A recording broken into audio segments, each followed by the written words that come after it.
Unit Perlindungan Perempuan dan Anak Satreskrim Polres Subang telah menaikkan status kasus KDRT yang melibatkan oknum DPRD Subang Ujang Sumarna ke tahap penyidikan pada Rabu tanggal 26 Januari tahun 2022.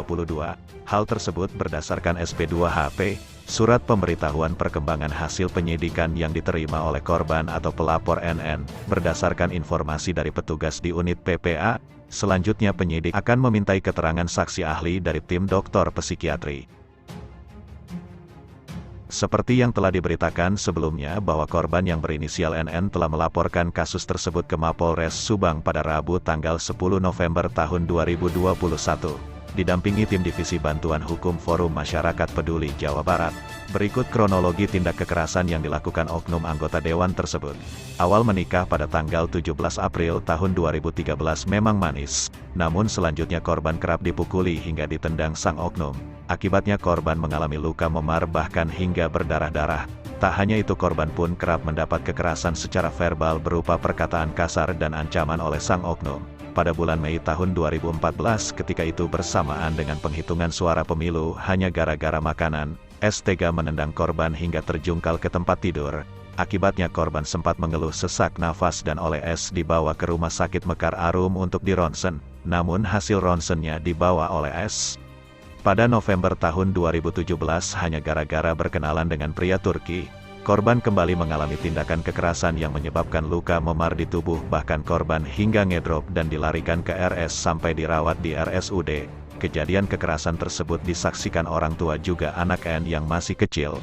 Pada Agustus tahun 2018 korban kembali mengalami kekerasan hanya karena mengatakan ingin mengikuti acara kunjungan kerja ke Bali.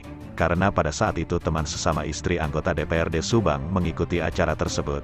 Pada Agustus tahun 2019 gara-gara pesan singkat yang dikirim korban, S mendatangi sekolah tempat korban bekerja kemudian mengamuk dan mengeluarkan kata-kata kasar di hadapan rekan kerja korban dan disaksikan murid di sekolah tersebut.